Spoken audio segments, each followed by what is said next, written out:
I'm Ben Meiselas from the MeidasTouch network. Donald Trump officially surrendered in Fulton County, Georgia.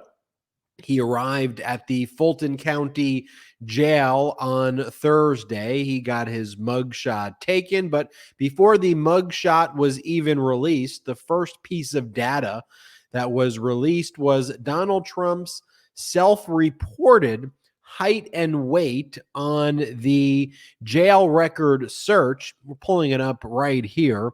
Donald Trump self-reported this, and ABC News confirmed that Fulton County did not actually weigh Donald Trump. So this data came from Trump, and they just allowed him to tell them how much he thought he weighed and how tall he was.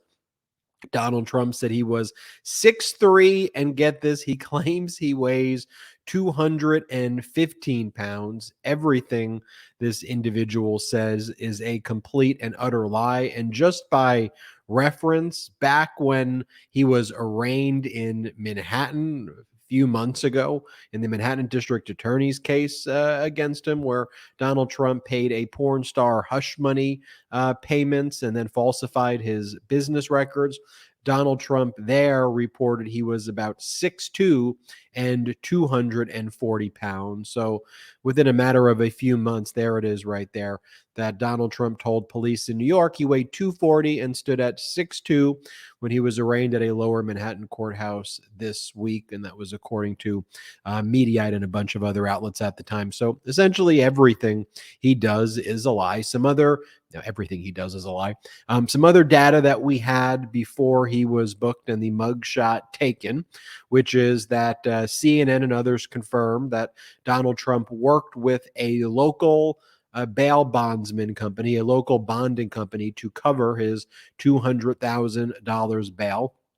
Charles Shaw, the CEO of the Lawrenceville-based Foster Bail Bonds LLC, said he is the one posting Donald Trump's bail, which means that a $30,000 non-refundable payment would be made to the bond company, in this case by Donald Trump. We had been reporting about all the other mugshots that were taken throughout the day of Donald Trump's co-defendants, everybody from Meadows to Giuliani and others. I think we've got a shot of pretty much all of them right here. Mark Meadows did everything he could, even asking a federal judge, begging a federal judge not to have to be arrested and booked in the Fulton County jail, but he lost that petition. Mark Meadows has a big evidentiary hearing coming up next week on August 28th in federal court to address his removal notice. I've covered that on some other hot takes, but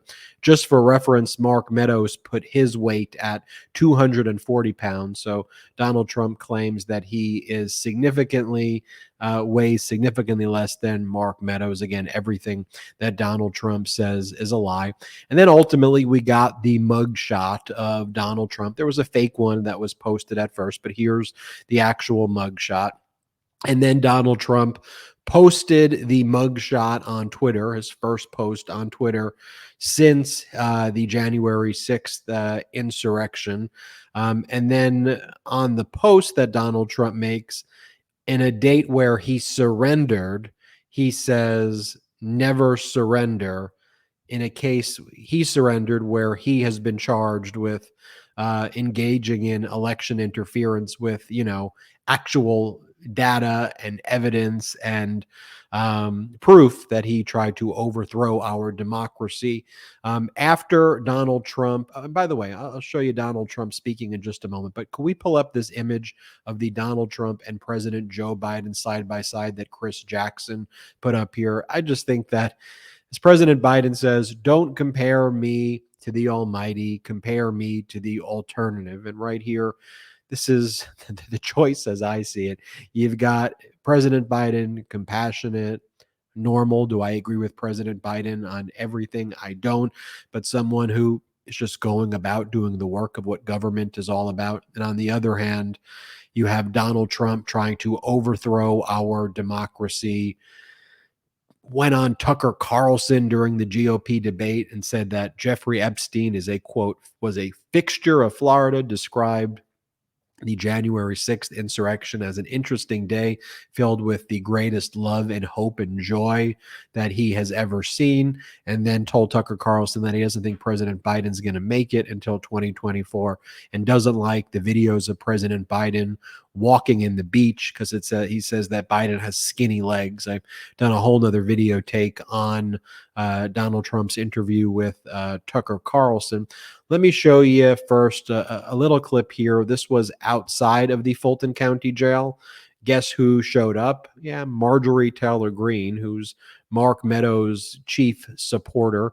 But Marjorie Taylor Greene, of course, wants to do anything to show Donald Trump how much she loves him. And you, of course, remember the video where Marjorie Taylor Greene grabbed the crotch of a cardboard Donald Trump because, yeah, family values, right? No, the MAGA Republican Party is so beyond repair what they've done to the Republican Party. By the way, check out the interview I did with Bill Collins earlier today, Bill Crystal earlier today. A great interview. Former Republican talks about how he is no longer in the party. But I'll show you just a brief version of this clip. And Salty, we don't have to play the full version of this clip here, but this is Lauren Loomer, a big Trumper, confronting Marjorie Taylor Greene, who still wants to be a big Trumper, and they're like fighting outside the Fulton County, and you'll hear Lauren Loomer going after Marjorie Taylor Greene and calling her phone. You'll just play a little bit of this.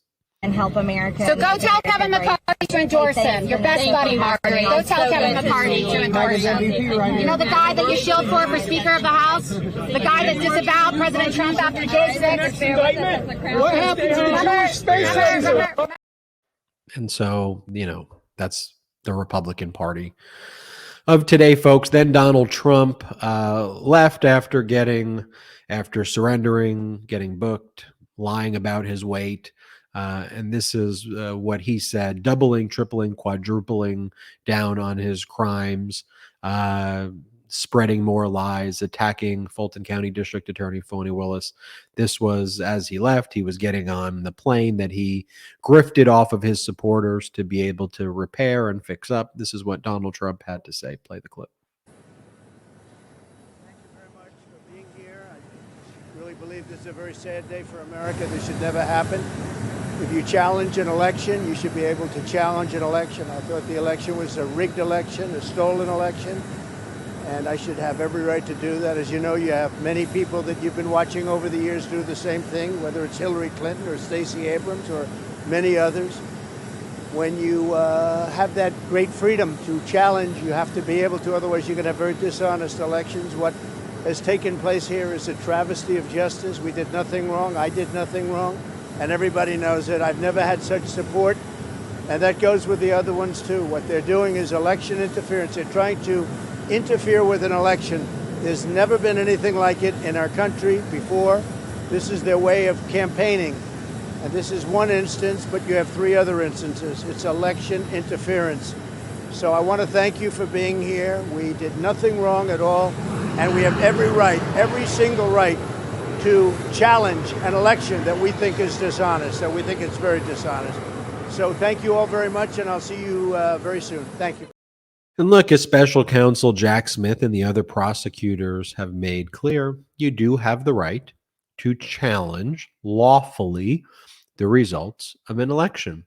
And Donald Trump had the right to go to courts, state courts, federal courts, which Donald Trump did, and present evidence, admissible evidence, to try to show, if he believes the election was stolen, to prove that in a court of law. Donald Trump lost every single lawsuit in federal and in state court, including judges who he appointed. The Supreme Court rejected his case as well. He had every opportunity to challenge it lawfully. Also, as special counsel Jack Smith has said, as Fulton County District Attorney Phony Willis and others have said, Donald Trump also did have a free speech right to even not tell the truth to his supporters, as ugly and disgusting and despicable as that is. But what he did not have the right to do is to weaponize the speech and turn it into actual conduct, to turn it into a criminal enterprise, to try to overturn the results of an election unlawfully. to submit fake electors, to submit fake evidence, to submit false data, to lie, to break into election offices, to steal people's election data, to try to get state legislatures to overthrow the results of an election, to change votes from Biden to Trump, to find votes that don't exist because Donald Trump lost, to fraudulently lie about election results, to stop the certification of the election on January 6th. That is where it goes from being you have a right to challenge it to where it becomes criminal. And that's why Donald Trump and other co-defendants have been charged in Fulton County. It's why Donald Trump has been charged in the other cases. And it's also involves Donald Trump's other conduct. I mean, no one forced him to make hush money payments to a porn star and then cover it up by calling it legal expenses. No one forced him to steal classified and top secret records and then just show it to random people and then try to destroy surveillance footage. Your own IT worker is the cooperating witness with special counsel Jack Smith. I mean, we have audio recordings of you showing classified documents to like random people at Ben Meiselas. No one forced you to do that. Large media networks need to stop babying this traitor. They need to stop coddling him and treating this like normal behavior. It isn't normal behavior. We will continue to call this out each and every day here on the MeidasTouch Network. Make sure you hit the subscribe button right now. We just hit 1.5 million subscribers. We're on our way to 2 million subscribers. Now check us out at MeidasTouch.com as well. Have a great day. Lock him up! Indictment season is upon us. Celebrate with the new Indictment Season t-shirt and v-neck exclusively at store.meidastouch.com.